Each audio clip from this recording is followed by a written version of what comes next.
Anyway, I picked this up on the shore, on the beach in the Gulf of Mexico, and I didn't know what it was, obviously. I mean, it was washed up on the sand and everything like that. And of course, this is an area where they get various large bales of marijuana that come in. The offshore boats dump them in the surf, and they come in, and then they bring the pongas or the ATVs in and pick them up and haul them out. Anyway, that was my first thought, that's what this was anyway. So let me pass that around.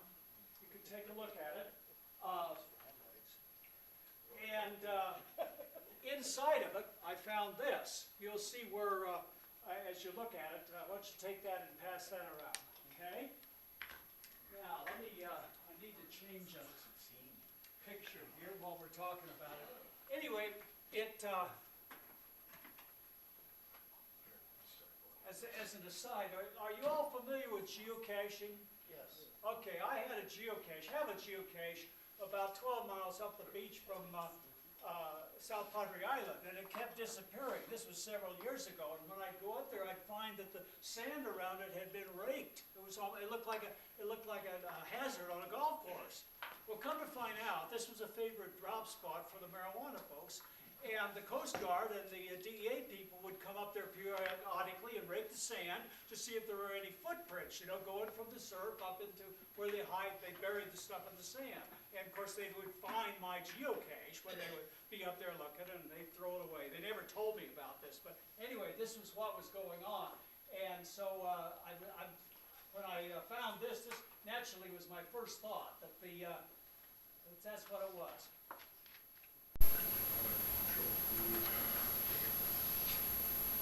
Anyway, it came up with the word spot. I recognized that because a friend of mine had a spot. And I'm trying to get a picture of it here on the, anyway. I don't know what the file is, you can try to open it. Sounds like it. Well, you should be able to just click on this up here, Pete. It's more like the hair in the town. I think in the upper right-hand corner of the screen is the picture I want. Spot? Spot. Oh. Anyway, a spot is a personal locator beacon. It's a company out of Canada that manufactures these things, and you get a subscription to them, and basically they have 3 buttons on them, on and off. Here I am, but I'm okay, and here I am, I need help. And they're designed for people that are off-road and everything else like that. Well, that was who had manufactured the board that's inside of this unit here. I contacted them and everything else, and they didn't. Well, first of all, I sent Chuck a photograph of this thing, because I knew he'd done some stuff in connection with the ocean and everything else like that. And of course, smart-ass Chuck he was, he said, well, why don't you put 3 volts on it and put it on your deck and see who shows up? Here it is. This is the spot anyway. This is the commercial unit. So, they sell them in REI and places like that. I have a friend who actually used this to call in an airplane crash on the Afghan highway. Is that wristwatch size, or what size? How big is that? Handheld, iPhone size. Oh, okay. Smaller, actually. It's about the size of the older GPS units, okay? Anyway, 30 minutes later, the RCMP were on the highway, and these people had been injured, but not seriously injured. But anyway, they do work. It's on 1.6 gigahertz. It's what it transmits on. Anyway, after Chuck's suggestion, I contacted the Spot company, and after several email exchanges back and forth, they allowed us that it probably belonged to a university in Florida. And so Chuck helped me out again. He must have a lot of extra computer time or something down there. I don't know what he does. But anyway, he found an article about, in fact, the University of Florida had launched several of these things as part of a drift study after the big oil well spill in the eastern Gulf of Mexico. And I don't know how many. Well, anyway, Spot said, we've told the University of Florida that you have this, and if they want it back, I guess they'll contact. They haven't contacted me. Nobody. I did, in fact, put 3 volts on it. As you'll see, the thing that's coming around, the buoy itself has batteries in it. They're not rechargeable. So obviously it was meant to operate until it died, I guess. It was the reason why. Haven't heard anything back from them. Now, at first I thought, well, this is simple. That's nothing but a rubber duck. This thing up here, you know? Well, you look in here and there's no wires coming out of that rubber duck at all. The only thing there is the black wire and the red wire. Well, we're all smart enough to figure out what that is, and in fact, that matches up with the stubs that I've got on the board and where I connected the 3 volts. As near as I can determine, and this is my thought, is that this is intended to be like a keel on a boat, and they obviously wanted this thing to follow ocean currents and not be influenced by wind. And so they wanted something that would keep it in the water, in other words, and it wouldn't be skating along the top as a result of wind. And that's the only thing I can figure out that thing on the bottom is. There's still a few little barnacles on it and everything else like that. So anyway, that's my treasure and the adventure for this winter. Yeah. Does that ever really float? It seems awful heavy. Yeah, it floats. I tried it. It floats fairly low. Yeah, but it's not above the water. Oh yeah, it is. It has to be above the water because if you look on the back side of the circuit board, you'll find a patch mount antenna for 1.6 gigahertz. And it's sitting in here like this. So obviously it isn't going to be this isn't an antenna because that would have the 1.6 gigahertz antenna from the spot unit transmitting down into the water. That's not going to work. So this is the way it's designed to float. I would have liked to know what the results were and everything else like that, and maybe they will come through with it later yet. It's interesting that a university who would be, probably a little bit to the left, would put debris in the water and not identify it as what it was. Now, we don't know that university is to the left. I mean, that may be a It's a university. Huh? That one to the right. That may be university. the heart of conservatism in Florida. I don't know that for a fact, but it could be. Right. But it is kind of strange that there's no ID on it, because you would think they might either wish to have a return or wish to know where they ended up. Well, I think it's a balancing, where the returns, the results justify the cost. What keeps that from flipping over upside down? Well, I don't know. Nothing much. Other than this might have some effect. I mean, that's going to be in the water, so that it's like a boat that's way down. Those are kind of hard to tip over, as opposed to one that's riding up on the top, riding high. So I don't know about that.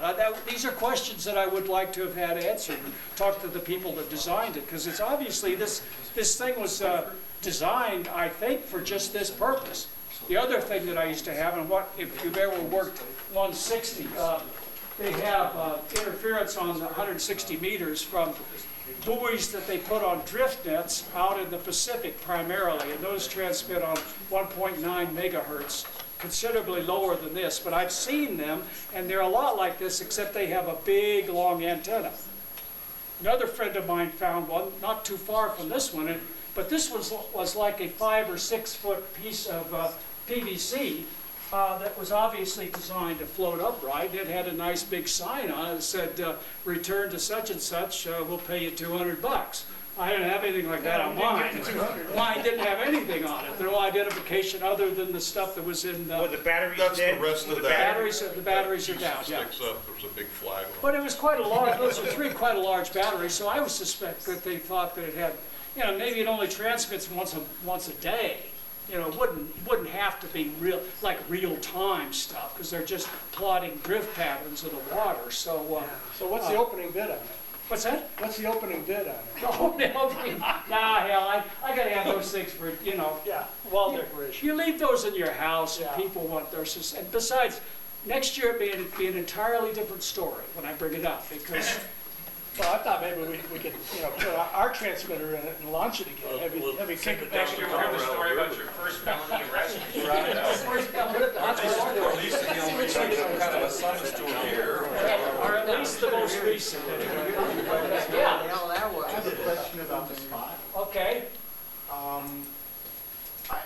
Does it go to satellite? Yes. Okay, and when you use it, is there any kind of a confirmation in the unit to tell you that it was received? I don't know that, but I suspect is not. there is. Just the 1 minute aside as to how Spot came about. It came about because of a failure. Global Star was going to go in to compete against Iridium for the satellite phone service, and they launched their satellites, and within a year they started having problems with the transmitters that transmitted back to Earth to the phone. So all of a sudden they had a system, a bunch of satellites floating around out there that were real limited, and they were having a hard time selling it because of the lack of reliability. And so this was their idea to come up with, to still utilize the satellites and the spectrum, was basically a one-way, because they still had the ground link to the ground stations, but they didn't have the ability to talk back to the phones on Earth. So they created it as a one-way messaging system. And the fancier one of these, you can actually talk Bluetooth to it and send short text messages via the satellite. But You push the button and pray. yeah, well, and it just keeps transmitting until you turn it off or the battery goes dead. But yeah, that's the way it originally came around. So in other words, if you make lemonade. Lemonade, yep. I got a question for Ken. Okay, and Frank just shared a little insight with me, it's only Frank would. He said there's also a button on the back that says send beer. So that's a special function. I don't know whether you have to pay extra for that or not, but anyway, if you pass these around, we'll get to the, there's half, and then we'll put the other half down this one. Grab one from each. Yeah, the people that need them, are usually smart enough to have them. Is there a fee for when you use it? Okay, we're going to be talking about, this is a kind of a complex program to get into it. Rather than boring you by taking you through it step by step, I'm going to show you what it's like, what it does. Here's some ideas of how to get onto it, and then I'm thinking that you can give me a call if you get stuck. Anyway, what we're looking at is this thing, LOTW. That stands for Logbook of the World. And it was a program that was developed by the ARRL, if you want to pass those around, to basically not take the place of, but to supplement QSL cards. I'm going to pass some of those QSL cards around. The QSL cards, the main function of them is it's proof that I've talked to Al. It's an acknowledgement that shows that he's received my transmission, and he acknowledges it, and we can turn this in to the various agencies that make awards, and it's proof that we've made a contact. The problem is with some of the foreign contacts, it's gotten to the place now where it'll cost you about $4 or $5 a piece for each of these cards. If you get them direct. In other words, that's your postage going to Cuba, for instance, and it's the postage coming back from Cuba, and the guy expects $1 or $2 to put in his pocket or to pay for the cost of the cards or anything like that. So anyway, it got kind of expensive. So they decided to come up with a program called Logbook of the World. And you'll also see mentioned in that paper and stuff like that, the acronym TQSL. That stands for Trusted QSL. And it's a system whereby you upload your logs and Al uploads his logs, and the computers compare those two logs together. And if there's a match, in other words, there's a contact on both of you at close to the same time and close to the same frequency, then it shows it as a QSL, okay? Now, we've set up a Logbook of the World account for the club's ham station, and that's what I'm going to give you, because that's one that's up and working, and I encourage you to go into it and take a look at it and see what you can do and see what's available. It's on the bottom, at the very bottom there, it's got a place where it says password, K0RV, and our username, K0RV, and then there's the password right there. That's what you need to get into this thing. All right, we're going to see if we can get into it. I'm going to click on Logbook of the World.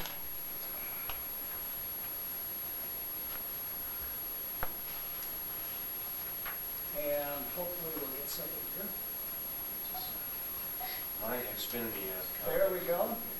And now I went to log into my account.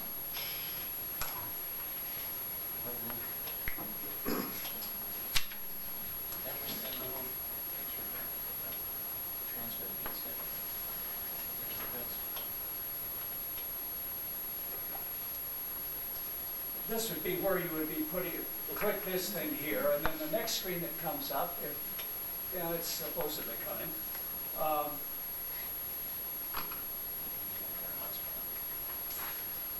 Okay, there's the login point. That's where you would put K0RB, and then in here is where you put that garbage that's at the bottom.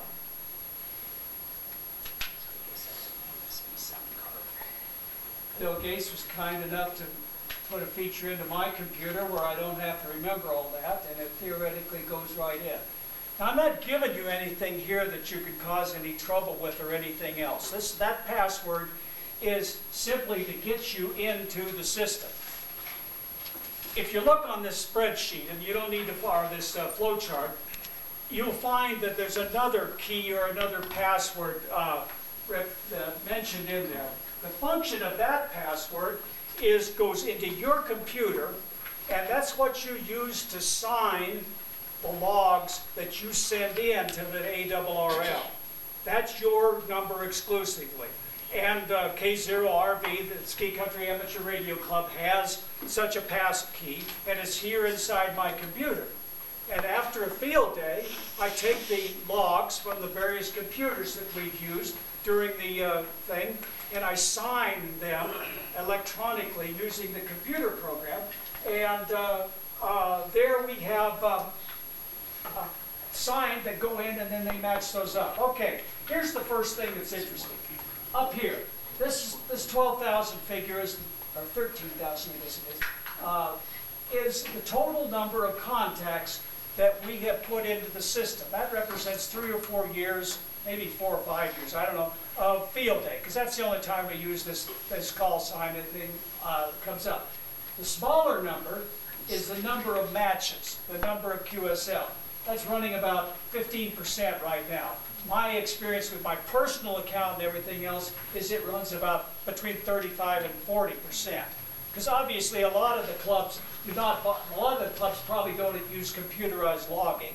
And even if they do, they may not go to the bother of sending it into the ARRL. There's all kinds of reasons for this. So anyway, I encourage you to do this. Get on this thing and wander through this program to see what it is. Yeah, Phil? Yeah, my percentage is getting above 50. Yeah, that's because you're doing Doing a lot of contest logs, and the other people send their contest logs in. right. I've got like 115,000. What Phil is saying, and it was my experience too, and I found it was the way that I really got my DX totals up was through contesting, because that's the quickest way to work a lot of foreign stations and everything else like that. Most contesters, as we'll probably find out in the Skype program later on, use computerized logging, and so they have, and the contest sponsors are almost requiring that your logs be submitted by computer. And so you've got that computer there, so it's a simple step to just log it into the ARRL. You do not have to be a member of ARRL to participate in this. So it's available to anybody if you go through the steps that I've outlined on the sheet of paper. Okay, any questions on that? Just one. Yeah. If you don't submit your log, can you do an untrusted QSL? I mean, it can No. be used for more casual use? No. Just curious. You got to go the old way, the old That's mail way, fine. or through the card forwarding system or anything like that. Now you got to be a part of the program in order to participate in it. You become part of the program by going through those first 3 or 4 steps on the sheet of paper that I gave you, which gives you the key that you use to sign with. Okay? Well, here's various things that you do. Let's look at your QSOs as a thing to. Let's see.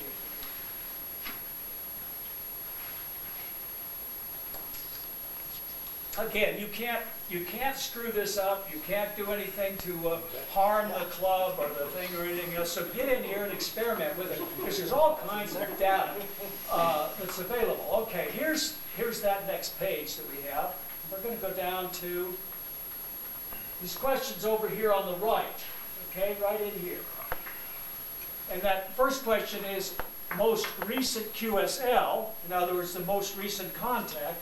And then the second one is most recent QSO. In other words, that's a copy of your log. And the first one is a copy of the QSLs that you have. I'm going to click on most recent QSL. this will come up with a list of the matching contacts that we've made that I talked about, the QSLs. What's that? Say again? It's that damn veil repeater. They always get a bunch of strange stuff in there that you don't know where it came from. Anyway, that's an aside. Just insulted the two people seating next to me, which was my purpose, but anyway, neither here nor there. Oh, okay, we're there. I'm rattling on here, and I didn't see the screen come up. Okay, here is a list of the most recent ones. So this is just an example of what is on there. Again, this gives us the call sign of the station that we worked. That's us. This is the time and the date. This is the band, and this is the mode. 20 meter single sideband 14150. And this is the country, and this is an indication that it is there. Now, it's kind of interesting. My son, my oldest son, just recently got his ham radio license through a ham radio club at Tacoma. And so I looked up their call and found out that over the year, they have a large field day operation too. Over the years, we had contacted that station 12 times. I did that by simply a search, which is back in there, and something that you can explore on your own. But anyway, this is an indication of what the calls that are through there. See now it's broken down. Actually, it'll show the digital ones too if they're in there. Any questions about that? Again, get in there and experiment with it. Have some fun with it. Let's. When you say digital now, you mean digital over HF, not digital. Right, digital over HF. What's digital? C4FM, DMR. Well, that's still H25. That's purely a modulation. That's a modulation. That can be done on numerous frequencies. Okay, That doesn't define frequency. That's what digital to digital is. We'll talk more later. Okay, let's stay on topic here for a minute. Let's see how you guys. All right, here is, I clicked on the details, which was on the left of that first contact. I just got it here to give you an idea of what it shows. This is the more detailed information that it has, and again, the time and everything else like that that's in there. It also gives the date and time when, N0LNK is the station we contacted there, and they filed, well, I don't know which one of us is first, but anyway, this is the date that both of our logs got into ARRL, and they made the match and said you've got a QSL, okay?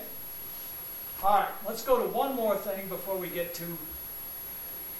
And again, I want you to get in here and just play with this thing because you can't hurt it. It's fun to get in and explore. I'm not going to go through all the stuff here this morning that is available in the program because it's just too much. But again, this is another thing that it has. I'm bringing up the awards thing right there. Okay, here we go.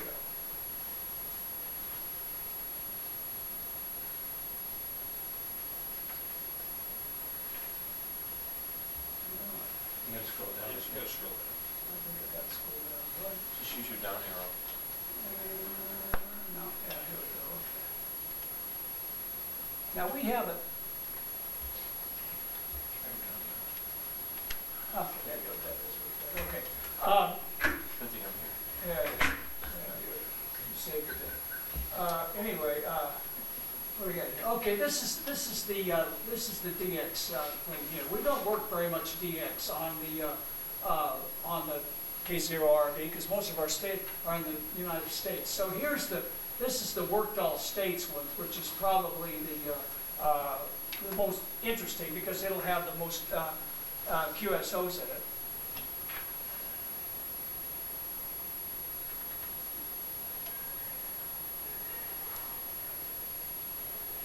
I would think we'd have worked all states on quite a few bands or close on some others.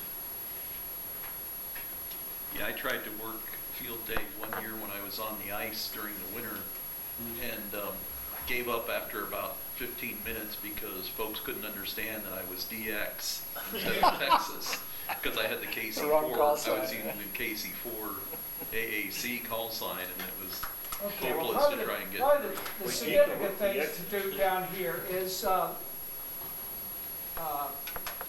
let's go. Okay, this next here, this asterisk, which if you go to the bottom, will say that the award has been entered. That means that we have received a Worked All States Award, K0RV, Ski Country Amateur Radio Club, in the mixed category. As you can see here, there are categories for everything in the world. Left-handed sending, standing up, standing on one foot, all things like this. But one thing that I found interesting on this thing is it looks like they were qualified, we qualified for CW. We've got a Worked All States CW. So Bill deserves a lot of credit for that. Christine also is a stalwart. Larry Woods is a stalwart of the CW10. So anyway, we've got, it's kind of interesting to see the bands that we have the most outstanding. Now this obviously isn't all the calls. It's just the calls that they picked up that said, okay, here's a 80-meter contact for Nebraska. Let's throw that one in. We don't have to put all the 80-meter contacts for Nebraska in here.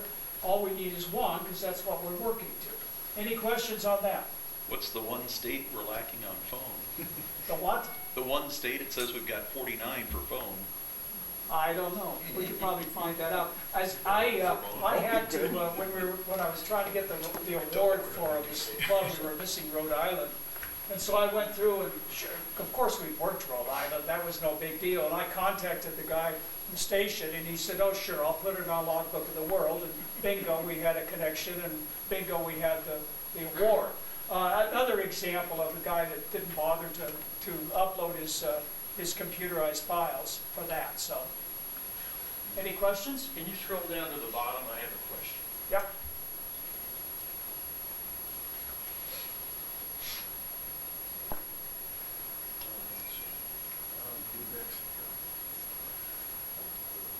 Band, triple play, it sounds like the lottery. It is. That's doing CW, sideband, and digital. Worked all that. All three methods of working all 50 states. You've got that on something, don't you? Yeah, you've got two. Yeah. So again, this is a branch of ham radio that may or may not appeal to you, but it seems like we Americans, and hams too, are kind of competitive by nature, and along with being disrespectful and everything else. But that's neither here nor there. This gives an opportunity to kind of achieve a goal, and there's all kinds of goals. You never run out of goals, in other words, on what to do. DXCC is 100 different DX countries, so on and so forth like that. There's 5-band, 6-band, 7-band, 8-band DXCC. You do DXCC and digital, all this stuff. Anyway, yeah. I'm just curious, and this comes in under disrespectful probably, but is one guy on a phone with an Echolink app talking to another guy on a phone with an Echolink app, a QSO? Depends on who you ask. Excuse me, my hearing aid battery just went out.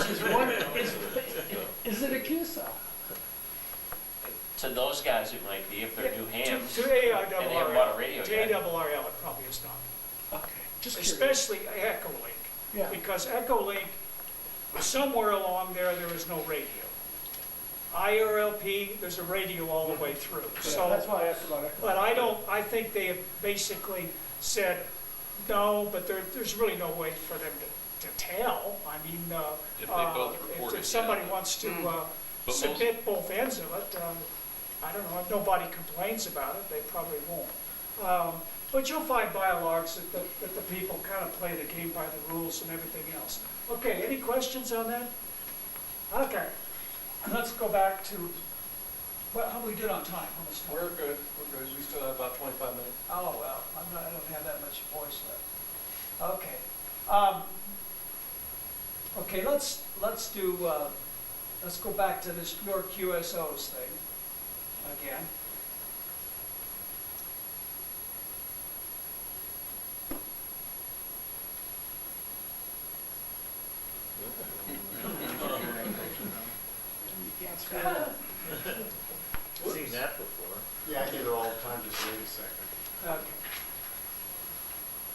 this is basically your search page. And what I did, I was talking, let me use the example of the club in Workdale Estates in Rhode Island. Well, I had looked through the log I just filed, like last summer's log, and sure enough, I found Rhode Island, and I had the calls.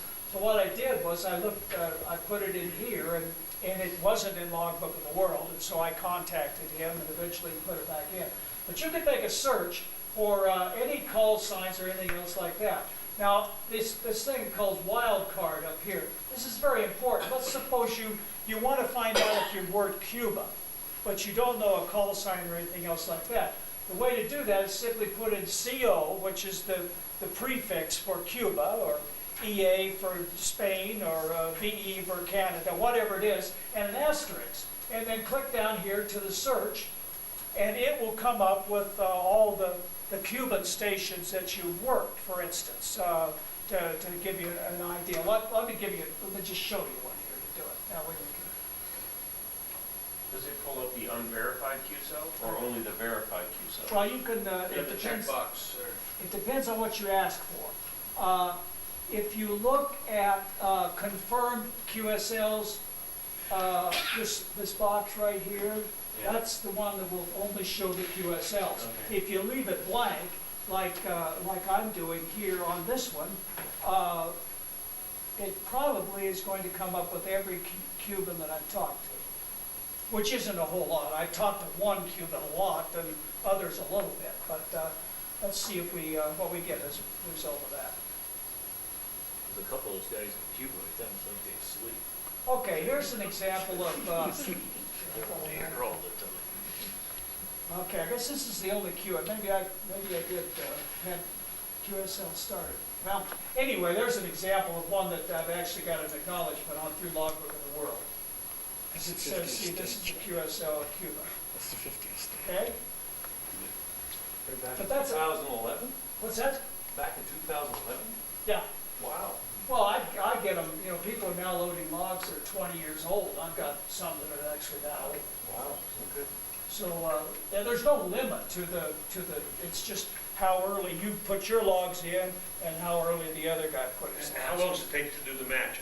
A day or an hour? Or? Oh, I think it's virtually instantaneous. Oh, Yeah, I was helping a friend down in Texas get his started, and he had a whole list of calls, and we finally got all the passwords and everything straightened out. He hit it, and right away, his QSL totals came up with, several hundred that had been matched. So, Can you send in yeah. logs from an old, What's that? can you send in logs from an old call sign you have? Oh, yeah. Will it Yeah, there's a. put them to your new one? We'll get to that here. That's the next thing. Okay, any questions on that? Okay, well, that's kind of a quick overview on this thing. All right, now let's go to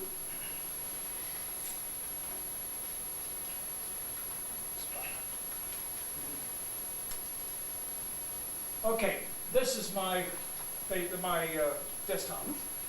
This is the icon that you will get after you go through about step 3 on the flow sheet that I gave you. In other words, you contacted the ARRL, you said, I want to be part of, contacted them on the website that we went through. I want to be part of Logbook of the World, and then you send in your call sign and that sort of thing. They send you back a postcard. This is part of the authentication thing, because if you're a phony, chances are you're not going to get the mail at the rightful owner's mailbox. So they're figuring if you send in and say that you're KI0G, which I am, they send a card to KI0G's FCC license address. I get the postcard, and I enter the code that's on that. Again, that's been about step 4 on that. And this is what I'll get. Well, I downloaded the TQSL program, is what I've done earlier. But now I get the authentication, the certificate that allows me to participate, okay? So you notice there's a good old key right up there in the corner. That means that there is a key in there that you've got to be able to use. And the key is what you got from ARRL. Yeah, Chuck? If you, since you operate in 2 different locations, did you have to do that process No. twice, or how? No, we'll cover that in a Okay. moment. There's a provision that where you could pick any number of locations. In fact, last summer, they had this program that was National Parks on the Air. Did some of you participate in that? Well, there was a provision where that was how they authenticated contacts to get the minimum number of contacts to get an award on Parks on the Air. I activated a couple of parks, Arches was one, and some others. Well, anyway, I created a location for Arches National Park, which signed that 8 or 10 QSOs that I made with that, and that gave Chuck, who had worked me there, when he put his QSL in, it matched it up, and it showed Chuck was entitled to credit for working a national park on the air at Arches National Monument.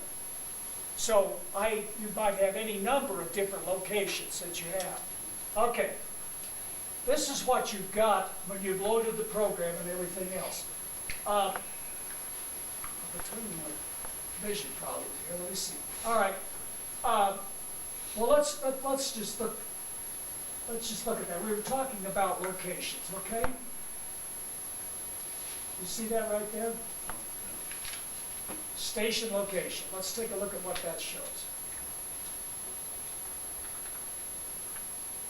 Okay, these are the various station locations that I have.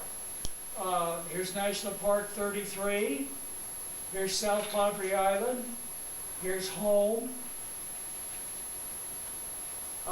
Here's KI0G, which is the original one I had, and then a National Park 002, which was another one. I think that was actually the one I did in Texas opening day. It's the Palo Alto battlefield, part of the Mexican War. Anyway, neither here nor there. You can, as far as DX is concerned, a contact from Texas counts the same as a contact from Colorado. So it isn't necessary, but I like to separate them out. So when I'm loading a log, for instance, I'll specify which one of those places it came from. And so that is the key that's signed onto the log that I'm sending up. Any questions about that? Now this is getting into the it probably seems really overly complicated. Does the other person know that location, or it doesn't matter? Beg pardon? Does the other person know the location that you're choosing? Yeah, because when we made the contact, I had sent National Parks. As part of the contact, I had to send NPO2, which is. So that's part of the match then. Yes. That's the last thing that's on there. That would have been the one down in Texas. I think. That's if the dates matched up at the time. Yeah. So that's how it's matched up. Okay. Any questions?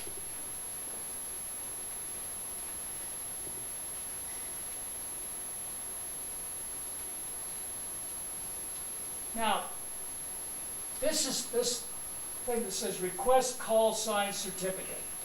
After you had downloaded the program, and it's in your computer, and you got your postcard, you would go to this. And that would give you an opportunity to put in the password that's on the postcard. Not this password that's out here that I gave you today, but a separate secret passcode, or your passcode, into that, and in turn, then it would issue a certificate. Okay? Any questions?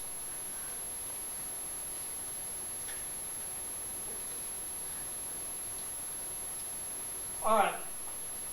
Okay, while we're talking about, let's do this. This is to create a new station location. All right? This is what you would do. You put your call sign, everything else in there. Your location then is what you're going to put on the, if it's an island on the air, you put that information in there.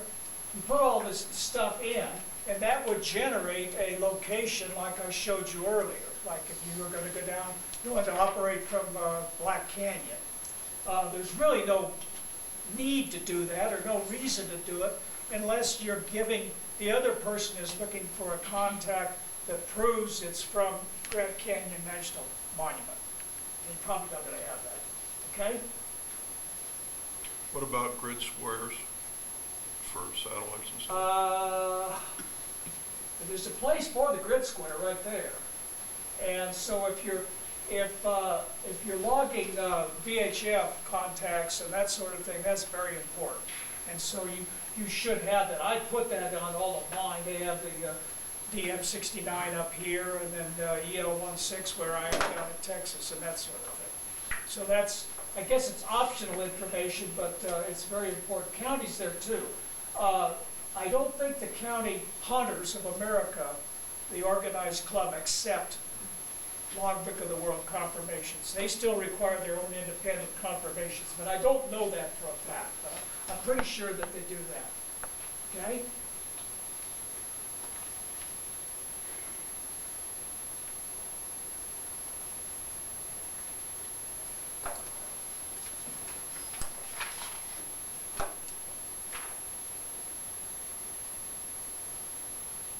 Okay. These are the various things that you do.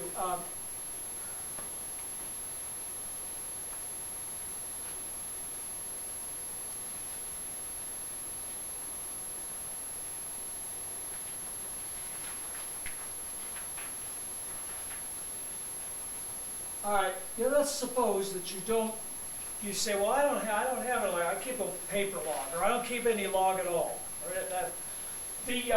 Most of the computer programs, be they contest programs or ones that you just use to enter every contact, have the ability to create either an ADIF file, which is a specifically formatted file, or a Cabrillo file, either one of which are acceptable to the Logbook of the World.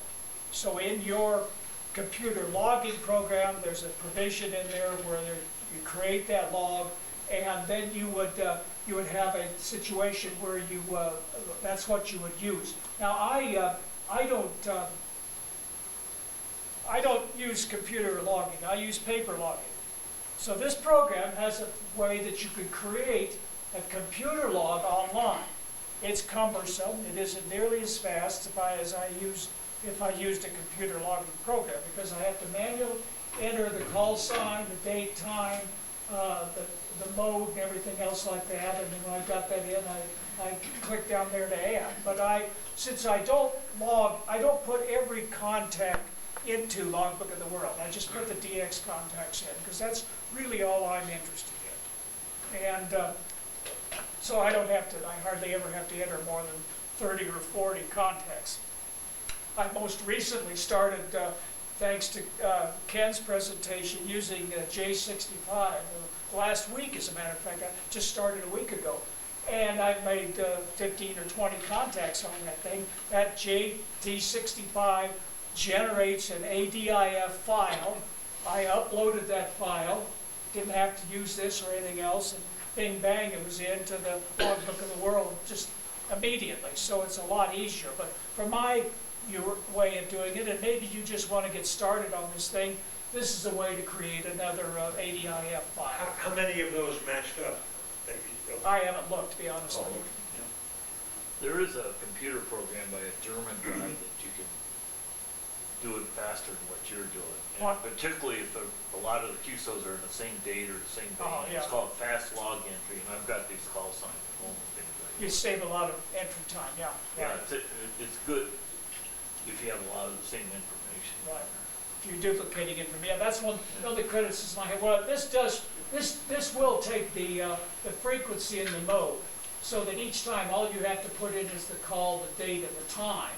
And if you're satisfied that the mode is still the same, and so on and so forth, is all there. You have to put the time in UTC, not Yes. UTC -7?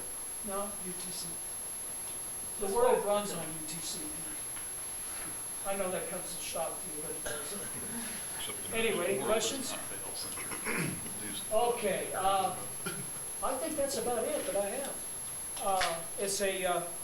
Yeah, go ahead. Yeah, I have a stupid novice. There are no such things. I know. If I get my handy-talkie and I contact, let's say, Steve, because we're both in Aspen, I contact Steve by handy-talkie, is that considered a regular QSL? Sure. Throw a repeater or otherwise. Unless it's echoing. Yeah, no, I understood that. That counts too. I agree. It depends on who's the rule committee is. Between you and Steve, obviously, you've got a QSO, and if you really wanted a QSO, like Phil and I used to do 14ers on the air. And those are VHF contacts from the top of a mountain, and we exchanged. In fact, we got printed QSL cards that the guy originally came out with as part of the 14ers on the air day. And so, yeah, those were, they might only be. I have one that's from Mount Democrat to Mount Bros.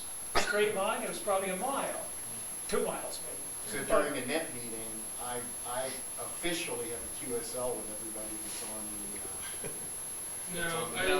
Or do I have to contact them? No, it's got to be one-to-one. Okay. It's got to be one-on-one. I got it. It can't be a blanket thing like that. Yeah. And, you could enter that into the system. The system doesn't care. Might be kind of, I don't know whether I could get to it or not. It might be kind of interesting to see how many let's see if we don't have that information. Let's look for this. There's a contest this December that's sponsored by the National Weather Service, and the goal is to contact all the National Weather Service offices in the U.S., and they don't care how you do it. They will take RLP, Echolink, whatever. The point is to just make a contact to NWS. Exactly. I participated in that a couple of years ago, and with the weather station in Brownsville, Texas, and that's a hurricane magnet area, and so it's a big deal down there. Storm watch is a big deal among the hams down there. I mean, they really take it seriously, and they report back and forth, something that we don't have here. But that's very true. Pete is right. That's the Storm Watch or National Weather Day, and get on the air. It's both HF and everything else. And Pete is right. Their message or their thing that they want is, we want data, we want information. We don't care how you're reporting that thunder cloud or that tornado cloud that's dipped down. We just want to know about it. And if you send smoke signals or semaphore or what, we want the information so that we can plot it back out. Yeah. So that's kind of their attitude on the part of communication is concerned. Let's go. Let me see if I can get to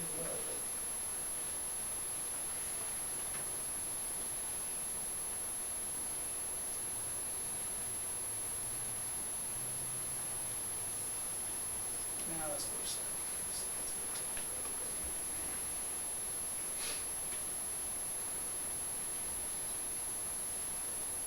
It's pretty neat when you compare it.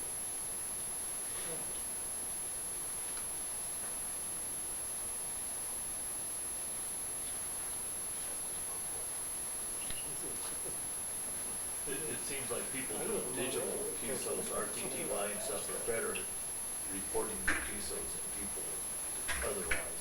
Okay, this is the web page, and I don't know how many of you have looked at this, but this is ARRL's, which is really a pretty interesting web page. If for nothing else, it's got kind of like headline news on here that is available. Here's another the doctor is in thing, which are podcasts that are very informative. They come out every week and stuff like that. But anyway, this gives you the various information. And if you recall earlier when we were on here, we went into Logbook of the World, which is right there, LOTW.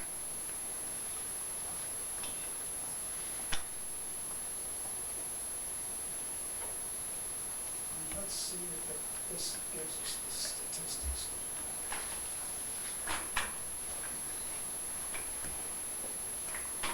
That put us back in where we are. No, there it is. There it is. Here we go. Yeah, here's our statistics. It's 832,213,890 QSL records. That's what's in the system. And then here's the matches. The overall, see the percentage is pretty low. I mean, there's a lot of stuff in here that is not getting matched up with the corresponding one. This is the number of users, 94,000. So that means that those are the people that you're likely to get an acknowledgement from. And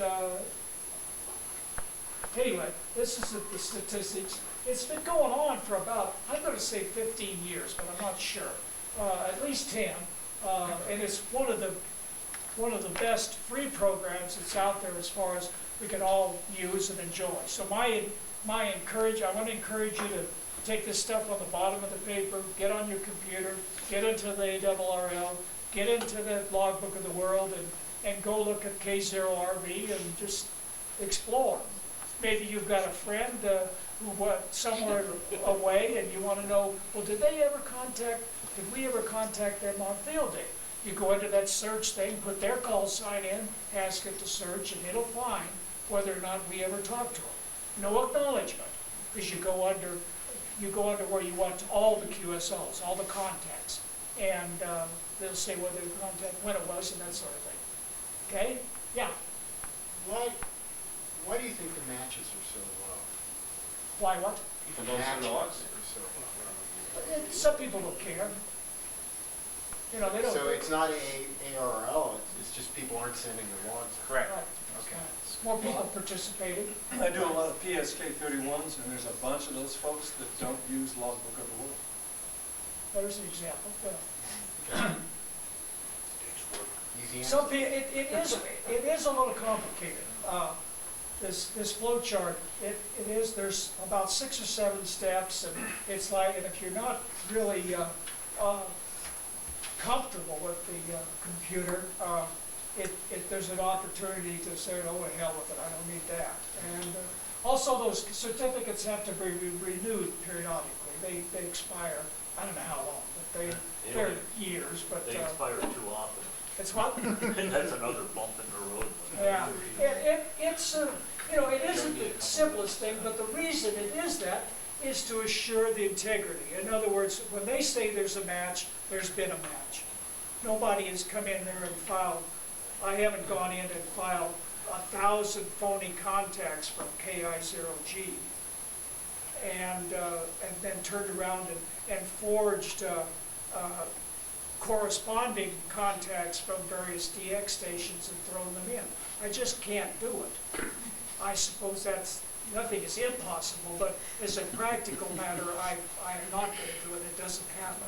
So the integrity of the program and the integrity of the QSL that's generated as a result of this is good. Yeah, Now, it saves a lot of what my friend in Costa Rica would call homework of doing QSLs. exactly. You know, somebody's got to answer these QSLs, and we go operate his station, and 6 months later he gets a card because we're using this. Well, look at Phil. Phil's done several thousand contacts in a single contest.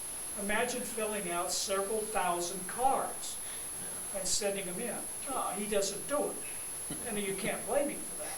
Now, if I want to contact a QSL in the old days, I would have contacted Phil, and chances are he would have sent me a QSL card. He'd look at his log and say, yeah, we worked each other at that time, and he would acknowledge it. But still quite a bit of work. This is much easier for Phil and you and me and everybody else. In other words, with the one punch of the entry button, the whole thing goes into the system. He doesn't have to touch it again. The match is done by the computer in Newington, and the acknowledgement is issued. Now, it doesn't take the place of these beautiful color postcards. And I've got a 50-year collection of them, if you will. And they're fun, and they're interesting. But on the other hand, they have a limited value. You just put so many of them up on your wall. And I've used them for bookmarks for years, and that sort of thing. But let's face it, there's just something, the ones that are really unusual or rare or a really good picture, I keep those and everything that I can see. Any questions? Okay, that's all I got. iPhone 6, That's me. you've got a really strong signal. Of course I do. AT&T or whatever. AT&T. That's unusual with AT&T. Yeah, I know. It's who's the mirror of Galadriel? Who's that? That would be me. Do you have a good signal, Eric? Yeah, but I'm streaming. Oh, cameras and right. stuff, Okay. Well, You want to use this? yeah, let's try it. Okay, you good? Yeah, I got it. Give me the password. Yeah, that's the You can't take it into it. Yeah. You only have to enter it once. Yeah, but he And what we're gonna have is a Skyping presentation as soon as he can get that set up. Can we straighten the projector out a little bit? Well, we put this book under it because it was. Is that better? Yeah. Yeah, that helps. That looks like it got worse. Well,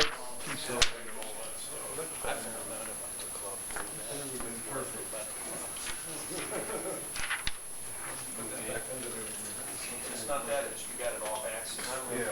Oh, good. Oh, you're trying to center it? Screen or the table. I don't think the speeds are video. So there's two little circles. Do you have We got what we got. we have a sound out there? It's probably on the back side of this. Yeah, I don't know. But I can see how much better it is. Just a pop. After you get a couple thousand cars, it doesn't mean much to get another 100. Yeah. Except for certain ones. The negative. Sounds special. I've operated down at this station, PJ2T, and they say they've got like 20 million cues. So I'm sitting around here like a teenager. They have 6 transmitters running at once. It's up on my Do they contact 20,000? I gave them the information I needed. They keep the phone service working. The It's too expensive. And particularly like Costa Rica, there's money in the end of the postal supplies. Okay, folks, I want to give you a heads up. We are still looking for more people. The other guys. Excuse me. We're still looking for some more people to sign up for the Sunday Night Net. Get a hold of CE. Welcome to Skype call testing service. After the beep, please record a message. Afterwards, your message will be played back to you. Hello, hello, hello. Digital is not always digital over HF. Computer thing versus radio thing. I don't think she heard you.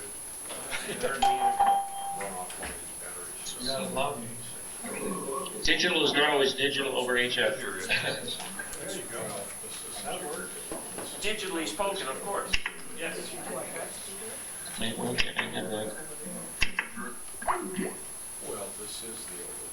Okay, so I've done my part. Now you feel like a teenager waiting for your first date. You're sitting by the Skype phone waiting for DX Engineering to call us.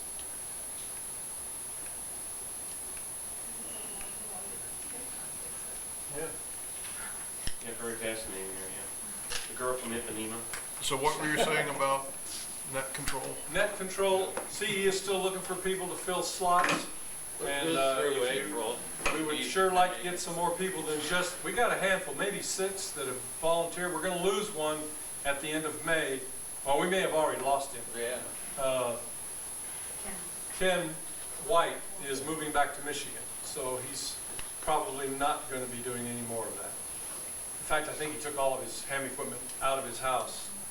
So Well, Clark's not here. Let's vote for him. that's what we did the last time, actually. That's how we got a president. Yeah, that's how we got our last president. That's why it's important to come to the. Oh, and I went ahead and applied for VE back in February, and at the beginning of April, I finally got it. So I'm now VE, but I want to let you know, if you're going to do that, it's not hard, it's an open book test, but be patient, because it's going to take forever for them to get it back to you. Yes? Speaking of that, we've got somebody taking a test today. Oh, good, good. How many other VEs do we have in here? Phil? Oh, good, we got plenty. We've got plenty. Okay, great. That'll be extra.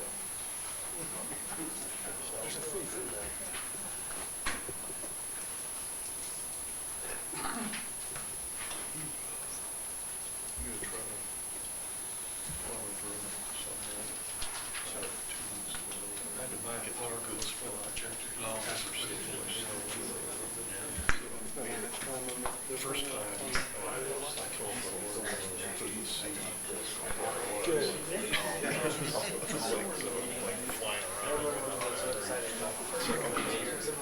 The wind kicked up.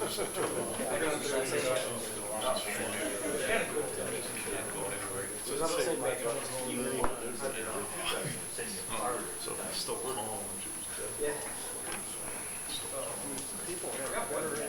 Yeah, morning probably better. Yeah. Oh, okay. Yeah, interesting to see if the antennas are better.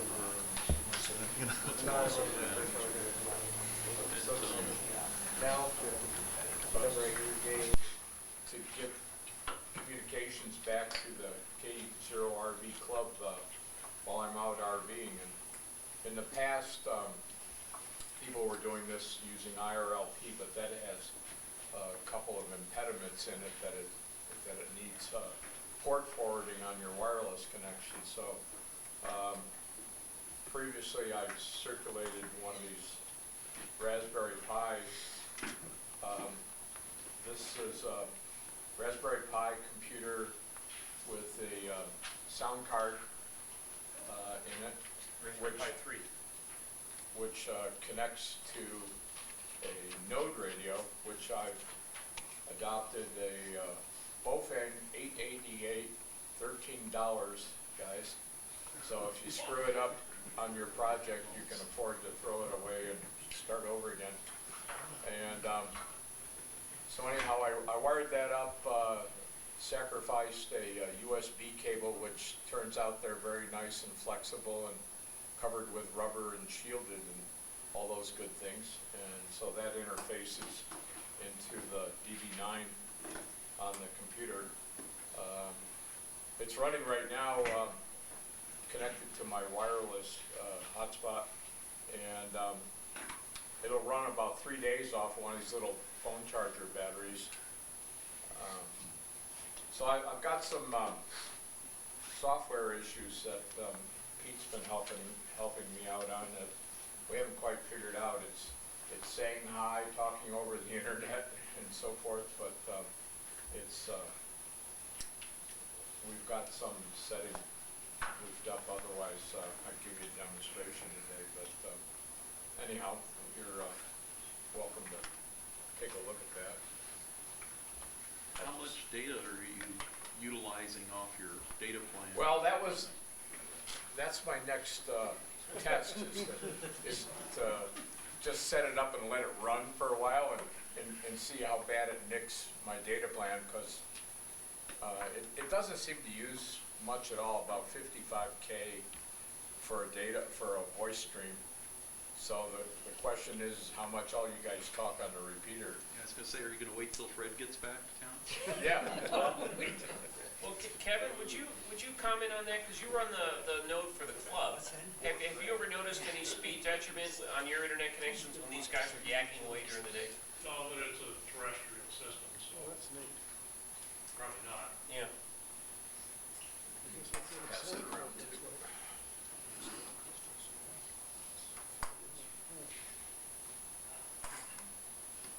So in making that connection, you have to crack open the board, but it turns out on these cheap Baofengs without any displays on them and stuff, there's not a lot of stuff inside to kind of get in your way of getting access to the signals you want. I sacrificed the little LED for to bring the cable out through the hole where the LED used to be. So I didn't need a flashlight on it anyhow, but. Tell them how you solved the 16-channel problem. I thought that was brilliant. Oh, well, I'm going to have to revise that, but I was a little concerned that I might bump the channel and not know what channel I was on, so I just programmed them all to the same channel. Frequency. So it doesn't matter. There's no display on it, so you just turn to the knob, and it doesn't matter because they're all the same frequency. So the intent there is that's just a local node in the RV. But what I found, I'll pass this around too. I found online a little Chinese mag mount antenna antenna that has the SMA connector. So this is a quarter wave at UHF, but so the intent there is I'm going to kind of spread it out, get it away from the computer so that the RF doesn't mess up the. Does that antenna really work? Pardon? Oh, yeah, UHF. Put it on a metal, Does it really like a filing cabinet or something. Yeah, it comes, if you Yeah, get one of those digital TV receivers, that's the antenna they give you. Huh. And keep in mind, he's just using it locally. Yeah. He's only trying to talk a couple hundred yards, most of the Yeah, time. and actually, it turns out locally happens to be about 6 miles from my QTH. I sacrificed one of my wife's cookie tins. She doesn't know it's missing. It's sitting on top of a bookcase in my office, and that's the magnetic material for my mag mount. And I can reach the node all the way from the Vail Golf Course, and I live in West Copper Mountain almost. So all I really cared about was the 30-foot length of my RV. So the other part of the story is Frank can now, no matter where he is, this hotspot works.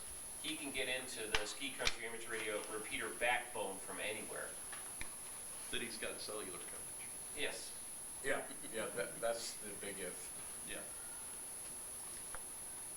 But it's more than I had. So with IRLP, some of the data channels that they need to pass, you had to have a connection back to their master server. It turns out Allstar doesn't need any of that stuff, so it's much easier to implement a mobile connection than on IRLP. So I think we're inches from success.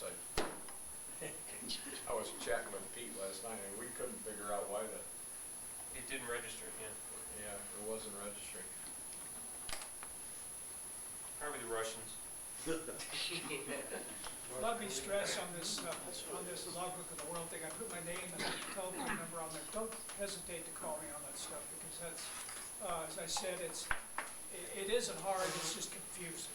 And I'll be happy to walk you through it, and well, if any other questions you've got, give me a call, so. I'm curious on the point about digital over digital from earlier when we were talking about modes. Hello. I gotta turn up the amp. Yeah. Yep. It's ignoring you. Yeah, Pete, can you clarify the digital over digital thing? Because we're talking modes versus terminology, Yeah, computer versus radio thing. Yeah, you kind of have to be careful, because I have kind of a foot in both worlds. I mess around with different things. There's digital over HF, which I think most of the guys in the club are familiar with. That's PSK, JT65, but it always involves an HF rig. Okay? Then you have a hybrid class of digital. I would call it hybrid, which is a piece of each, which is where Allstar and IRLP come in. They use a traditional analog FM radio, and then they digitize that and tunnel it through the internet to another location and come out. So it's analog, voice over IP over the internet, and then analog when it comes out on the other end. So that's kind of the middle ground. And then in my mind, what I would call all digital would be, for example, Motorola's Moto Turbo or DMR, where your voice is digitized right at the HT, digitized here, digital all the way across the network, comes out on a digital handy-talkie and goes back to analog again. So examples of that would be the Moto Turbo, DMR. Another example, C4FM, which is the Yaesu digital, System Fusion. It's all based on the C4FM algorithm. Then there's P25, that's all digital. Another example of all digital would be in Colorado, we have this statewide digital radio system which the state uses between snow plows and cops and fire stations and all that kind of stuff. So a lot of activity today in the commercial world. Commercial is transitioning over to an all-digital system. Vail Resorts just did that on Vail Mountain and Beaver Creek. They're all digital now using the Moto Turbo system. The Rocky Mountain Ham Group in the Front Range in Denver has has an very extensive digital repeater system, DMR, that goes from southern Wyoming all over the Front Range and then into New Mexico. They've got a very extensive all-digital network that's based on DMR down there. So we haven't really, as a club, done a whole lot with digital. We've done this hybrid stuff in between, like Allstar and IRLP, but to date we haven't done what in my mind is pure digital, like a pure DMR or a pure D-Star network or a pure Yaesu system fusion network. But when you get on an all-digital system, the audio quality is like day and night.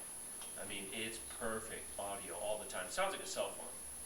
When you eventually get out of range, it'll start dropping packets and then it just goes away abruptly. But the all-digital radios sound like cell phones.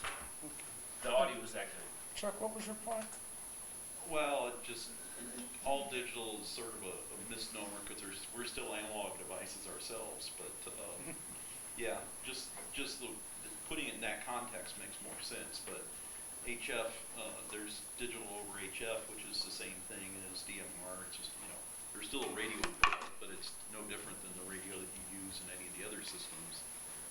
And then there's, all digital where you generate it as data on the computer and it's digital all the way through. So, I mean, saying something's all digital doesn't really define it as one thing or another. There's, interestingly enough, there's guys, just to bring that up again, there's a group of hams down in Alabama. They built this thing called the Alabama Link, which is kind of interesting. And it's a what they call it a multi-mode digital hub. And it's a place where you can go and these different proprietary systems can actually talk to each other.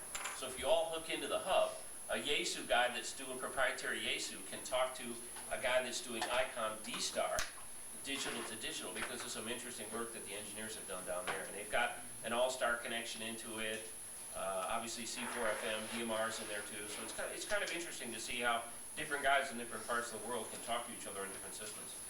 Yeah, you can buy those dongles, like $100 to attach to your HT to do those. Yeah, there's other little boxes you can buy, like an Open Sharp, which is a little box, like a little hotspot you have in your shack.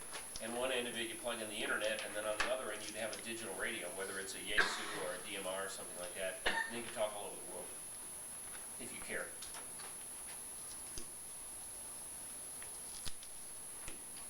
I don't care yet, but I might someday. Yeah. Well, like for example, the DMR radio that's over there for sale. If you took that DMR radio and you had another little box for about $130, it's called the DV4 MIDI, and it's got a radio on one side, USB on the other, and you stick that into a computer, your DMR radio then could go to this little stick and out to the internet. You could talk to anybody anywhere with perfect digital audio.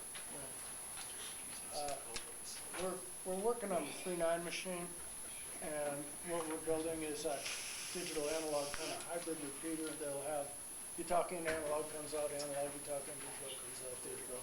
And it'll be VHF and UHF too. Where's that going to be? It'll be up on Sunlight where the current 3.9 machine is.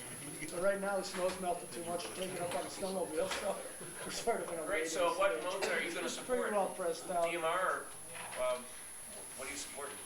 Well, that's a question I can't answer at this point. Tracy has done the hardwiring and stuff on it, and the reason I'm selling that radio is because he's informed me that that one won't be compatible with our system. I think the turbo will, and I have a UHF radio that will, but he gave me, I'm basically funding it and helping with providing some hardware and stuff. And he gave me a bunch of paperwork to read. I just haven't had time to read it, so it'd be Tracy that could answer that, not me. I'll send him a note and ask him if he's, is he going to get a Brandmeister talk? He's got one on his handy-talkie. I don't know whether he's putting one on his, on the repeat. I don't think there's a Brandmeister on it now, because I was just over there the other day and I didn't see one. But it's a learning process for us. It's icon stuff, so that's kind of where we are. Thank you. Sorry, I was distracted. But yeah, I don't understand it very well. Oh, that's interesting. It's something we haven't really done a whole lot with right now, and I've kind of been playing with a little bit on my own. It's different, but it gives you something to do with. The HF bands are not so hot. You can play around with it. We had to replace the machine anyway. It was due to be replaced. Yeah. So when we looked around, we thought, well, we can kind of put something out there to experiment with, and at the same time have the FM working better, you know? Right, right. So it was a matter of a few $100s more, and we just decided why not. And Tracy's learned a lot more because he's been doing the wiring and doing the research on it, where basically I order stuff, I pay for it, I get it to him, I run stuff around, do errands. Like I went up on Ajax and took that repeater down and we fixed it, I put it back up, you know. Yeah. He's just too busy to do some of the busy work I do, but he's the brain behind it, I'm just a dummy in a car. Yeah, it takes a while to get used to it. I'm still on my learning curve, and the first thing you run into when you start messing with it is the vocabulary is extensive. There's a whole world of new vocabulary and terms you got to use when you're talking all digital. The radios all have different terms, the vendors have different terms. The learning curve is pretty steep to get comfortable with that stuff. Talk groups, time slots, you know. Tier 1, tier 2. It's a lot of reading to get started. Well, the more I read, and I've read a lot, but the more I read, the more confused I get, basically. Yeah, and I'm convinced over time that all these commercial systems that are out, they're all going to migrate to digital. Motorola's going to push them and offer them deals, and in the future, 5 years from now, most of what will be out there commercially, I believe, will be digital systems. It's a better use of the spectrum. They can pump more voice through less bandwidth on the digital stuff. So I think you're going to see more and more of that over time in the commercial world. Yeah, it's capable of doing a lot more than just talking. Oh, yeah. I got a radio from just off eBay. It's like a TYT or something. And it was just a regular FM 2-meter radio. And it's got scramble, it's got kill, it's got all kinds of functions that we don't use here, talk around functions and stuff. I actually sent it back because I didn't like it, but there's a lot of stuff being done just with FM in Europe and Asia and stuff that are functions we don't use. Yeah. So it's interesting. I mean, if it's kind of you got to be kind of a radio and computer geek to really totally get it, I think. Yeah, I can barely do my email, so that's what makes it confusing to me. Okay, let's do our first drawing here. AD0VU. Take your pick. Yep, that's a dead battery. I just got one of those.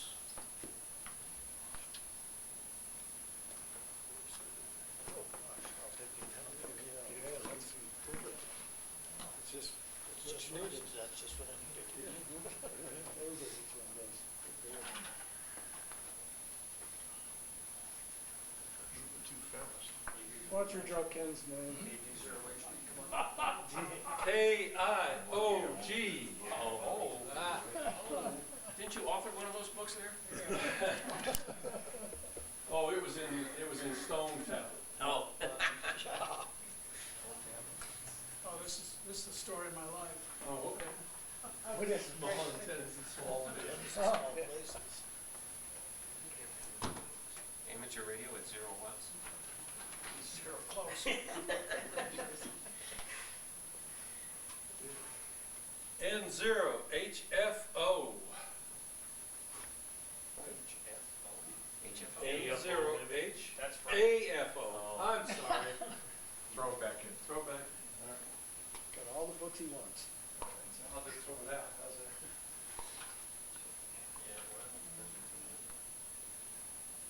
W0SRG. Hey. Year of the Cubs. Last year, Cubs. Okay. What did you get, Steve? Oh, good. Good one. That's what I was getting the water for. I knew it was about time for medication.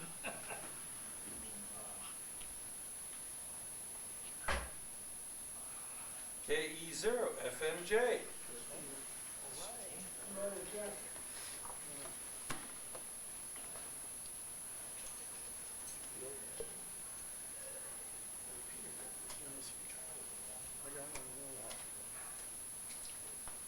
Still working on the PSK. Might give me some answers.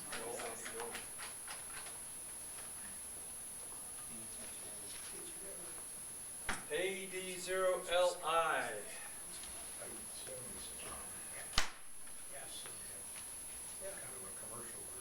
Yeah, we used to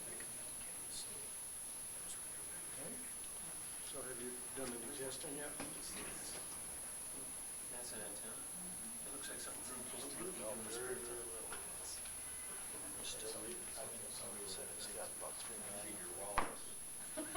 N6 HUQ. There you go. Thank you all.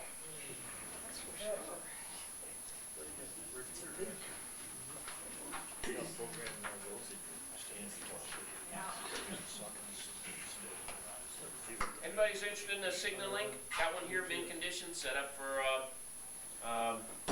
Kenwood radios. If you have a Kenwood and you're looking for a signaling, got one here. Digital interface, PSK, JT65 and 9, all those digital modes. Good ones, I have one I use. My K2 is, uses some Kenwood, like a Kenwood mic and stuff, but I don't know if it would work with that. You can get another cable. This one just happens to be for Kenwood. But you get just... That goes in the mic?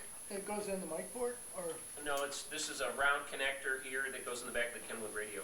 Goes in the Like on the other end here, you can buy another cable and it would go into like an icon. Yes, sir. What do you want for it? 85. Answer your question.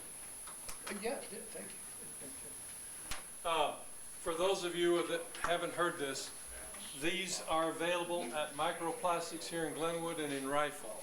All you have to do is give them your call sign, your name, and your QHT. Excuse me. There you go, go ahead.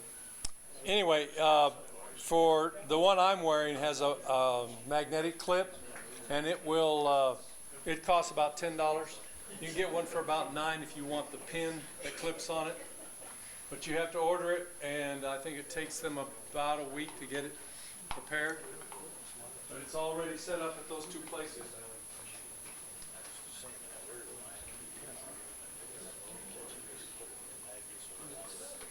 All those that want to test, if you'll come back here behind this screen.